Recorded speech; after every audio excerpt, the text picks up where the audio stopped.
વડાપ્રધાન નરેન્દ્ર મોદીએ ગઈકાલે આઝાદીના પર્વ પર લાલ કિલ્લાની પ્રાચીર પરથી દેશના યુવાનોને રોજગાર આપવા માટે પીએમ વિકસિત ભારત રોજગાર યોજનાની જાહેરાત કરી હતી, જે અંતર્ગત વડાપ્રધાન નરેન્દ્ર મોદીએ કહ્યું હતું કે આ યોજનાનો કુલ ખર્ચો 1 લાખ કરોડ છે. સાથે જ આવનારા 2 વર્ષમાં 3.5 કરોડથી વધારે નોકરીઓનું સર્જન થશે. તો હવે લોકસભાના વિરોધ પક્ષના નેતા રાહુલ ગાંધીએ પીએમ મોદી પર આ યોજનાને લઈને કહ્યું છે કે આ 1 લાખ કરોડનો નવો જુમલો આપવામાં આવ્યો છે. મોદીજી પાસે નવા કોઈ જ આઈડિયા નથી. તો આવો જાણીએ કેમ રાહુલ ગાંધીએ પીએમ મોદીની આ યોજના પર કટાક્ષ કર્યો છે. નમસ્કાર, જમાવટ સાથે હું છું પાર્થ.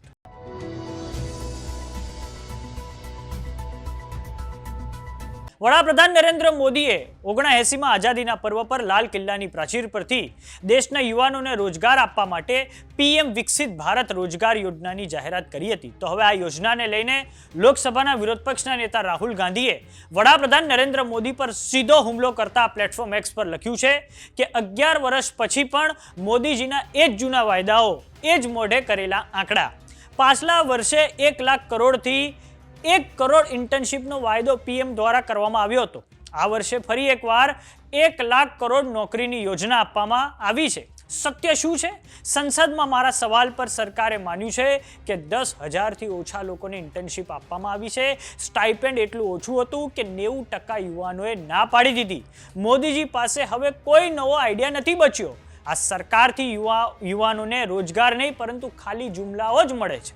આમ રાહુલ ગાંધીએ પીએમ વિકસિત ભારત રોજગાર યોજનાને લઈને વડાપ્રધાન નરેન્દ્ર મોદી પર જોરદાર હુમલો કર્યો છે. આપને જણાવી દઈએ કે રાહુલ ગાંધીએ લોકસભામાં પ્રધાનમંત્રી ઇન્ટર્નશીપ સ્કીમ પર સવાલ પૂછ્યો હતો અને આ સવાલનો જવાબ કોર્પોરેટ બાબતોના રાજ્યમંત્રી હર્ષ મલ્હોત્રાએ આપ્યો હતો. સવાલ એ છે કે 2024-25 માટે ઇન્ટર્નશીપ માટે કેટલી અરજીઓ આવી હતી, કેટલા લોકોને ઓફર મળી હતી, ખરેખર કેટલા લોકો ઇન્ટર્નશીપ કરી રહ્યા છે. તો આ બાબતે મંત્રાલય તરફથી આનો જવાબ પણ સામે આવ્યો હતો, જેમાં કહેવામાં આવ્યું છે કે પીએમ ઇન્ટર્નશીપ સ્કીમ માટે 10,77,000 લોકોના આવેદન પ્રાપ્ત થયા છે, જેમાંથી 1,53,000 લોકોને ઓફર મળી છે. એમાંથી 9,453 લોકોએ ઇન્ટર્નશીપ જોઈન કરી છે. લોકસભાના વિરોધ પક્ષના નેતા રાહુલ ગાંધીનો આરોપ છે કે ઇન્ટર્નશીપ કરી રહેલા યુવાનોની સંખ્યા ઓછી છે, કેમ કે સ્ટાઇપેન્ડની રકમ ખૂબ જ ઓછી છે.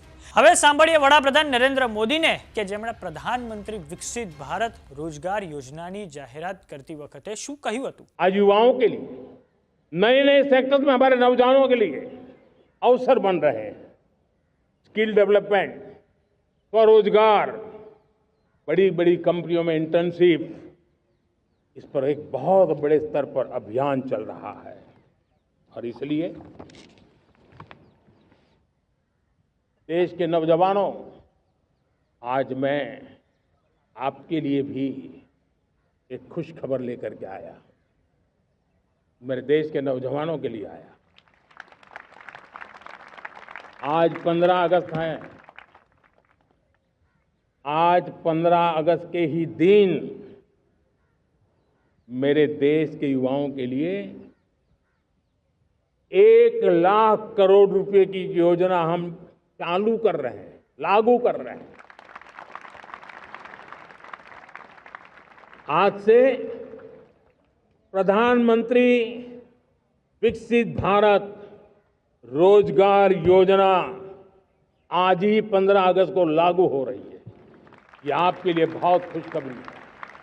इस योजना के तहत निजी क्षेत्र में पहली नौकरी पाने वाले नौजवान को, बेटे बेटी को 15,000 रुपया सरकार की तरफ से दिए जाएंगे.